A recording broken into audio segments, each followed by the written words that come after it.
I'm Gab, he's Jules.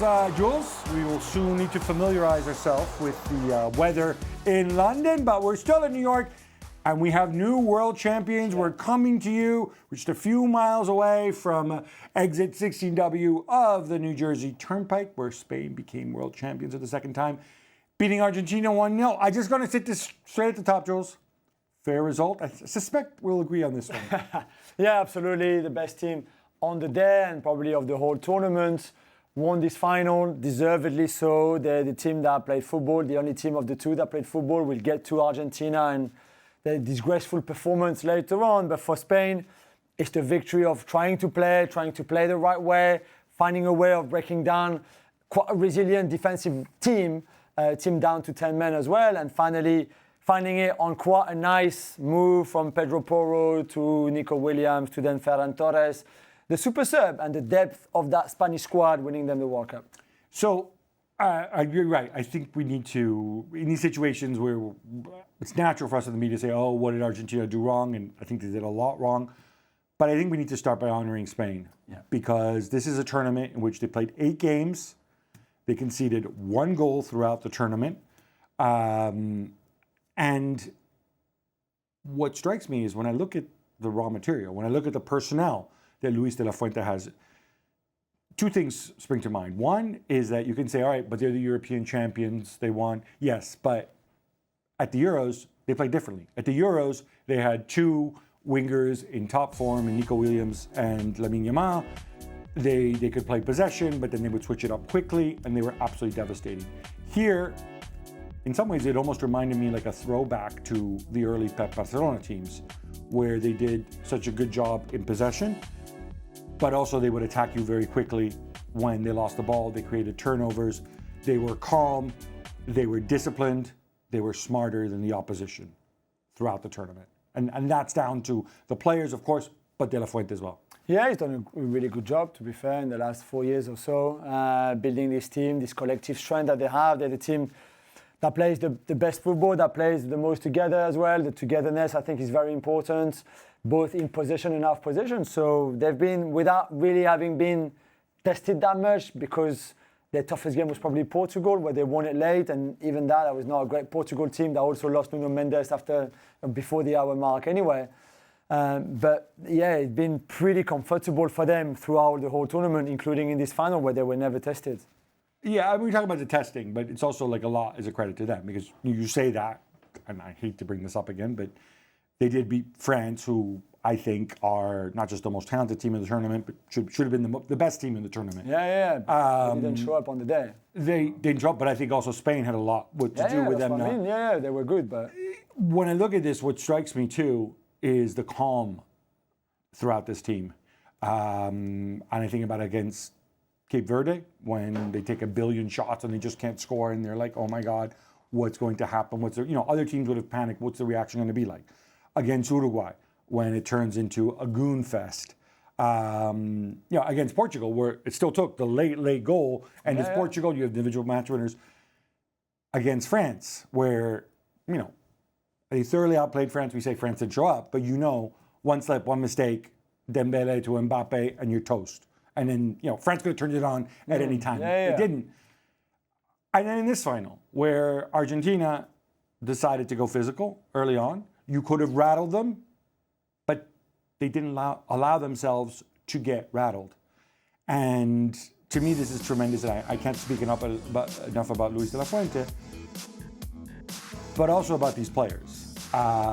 Because we were talking off air before, you compare this to the 2010 team, you do the combined 11, I think you might get 2 guys in, Yamal for Pedro, maybe Cucurella for Capdevila. I mean, that team, you have Sergio Ramos, you have Piqué at the back, you've got Puyol, you've got Casillas in goal, you have Xavi Alonso, Iniesta, Busquets, David Villa. I mean, that was a team of superstars. This absolutely is a team where one superstar, Yamal, followed instructions, played like a cog in a machine.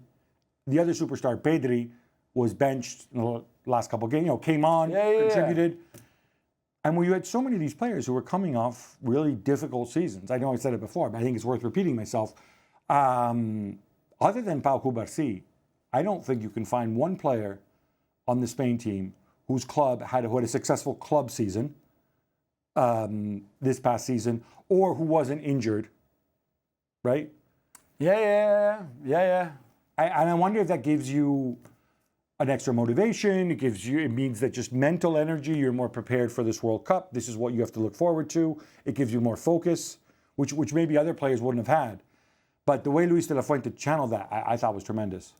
Yeah, I think so. I mean, if you look at Rodri's season, and I think Guardiola said it in April, that because of the kind of up and down season he had with City domestically, then he was probably going to be fresher and more ready for the World Cup. There might be others in that, situation, like a Laporte, maybe. But there's also some players who had good season domestically with their club too. So I don't know. I think they just don't panic because they know what they're good at. They do what they're good at. They know also that on the day nobody can match certainly their possession and the way they move the ball. And if they move the ball, you can try to be physical like Argentina were today.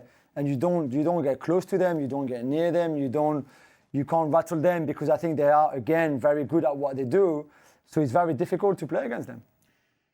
All right, let's talk about Argentina. Throughout this tournament, Scaloni made a decision. It's very obvious. They're saying this is Messi's last World Cup. He delivered 2 Copa Americas. He delivered the World Cup before. We're just going to cater to him, and we're going to have everything functioning around him. Messi is 39 years old. Age is not just a number when it comes to football. This means that when you're not in possession, Messi is going to start walking around the pitch like he did in the last World Cup. Everybody has to work that much harder. They played narrower. I mean, it changed a little bit in the last 2 games because we saw Julian Simeone. And then this time around, we saw, for some reason, Nico Gonzalez. Again, if you're going to make an allowance for a quicker player who's going to do something, why not choose the guy with quality instead of Nico Gonzalez? But whatever. The upshot of it is that this is a terrible strategy against a team like Spain because you're never going to see the ball. Yeah, I mean, this is the only game plan they have. They can't have another game plan. They don't know any other ways of playing. So in this tournament, we've said it from the beginning, they were very underwhelming. In every game that they've played, certainly in the knockout phase of it, against Cape Verde, against Egypt, against England, it's a team that, outside of Messi's moment of magic, and by the way, he had those moments, but they were not consistent through the whole games because he can't play 90 minutes at that kind of level anyway. That's the nature of magic. It's not consistent. Exactly. So especially at his age, and especially with the team around him. So I think England should have beaten them anyway. For me, as you know, I think France would have beaten them in the final. I think there's many other teams in this World Cup. Had they played Argentina in a World Cup final, probably would have won too, or in another semi-final. So they showed their limit today because the game plan, again, even if they try to change a little bit at half-time, it gets to a point where when you play against that kind of opposition, Spain or another top team, it just can't happen for you. So they tried to turn the game physical. They tried to rattle them. We saw, it's not just we saw some heavy tackles, but also kind of like a lot of little shoves off the ball, a lot of head-to-head. And I was just surprised. Spain was not responding. Well, why were you surprised? They've never responded to things like that. Because they're humans. Anyway. Well, because they're humans, because there's a competitive nature to it. And Argentina, I think, have been very good at making people play that game. They certainly were able to against England. Yeah. You ask me why am I not surprised? Well, I'm not surprised because I am a little surprised, and it's a credit to Spain. England fell into that trap. Egypt certainly fell into that trap.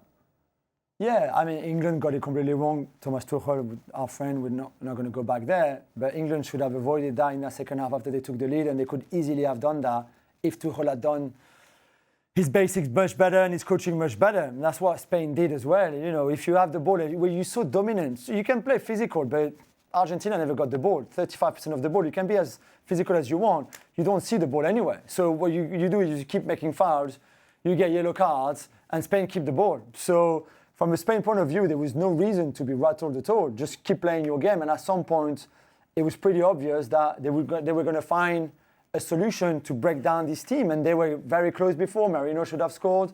Even the goal disallowed is the right call, but it's they were not far from Tell me it. about it, because I was in the stadium. I had no idea why the I know Marino. Why was this allowed? Yeah, Marino steps onto Otamendi's foot. He doesn't see him. He's behind him. It's the right call. The referee made the right call with the help of VAR. It's very unfortunate that Marino is turning. Otamendi's behind him. He steps on his foot. So it's the right call. But they were lucky there, Argentina. They were lucky on the Marino header. They were lucky on the Nico header too. So it's a game that I think Spain was so dominant. It was just about keep doing what they've been doing and be patient. And at some point, it will open up for them. And that's exactly what it did.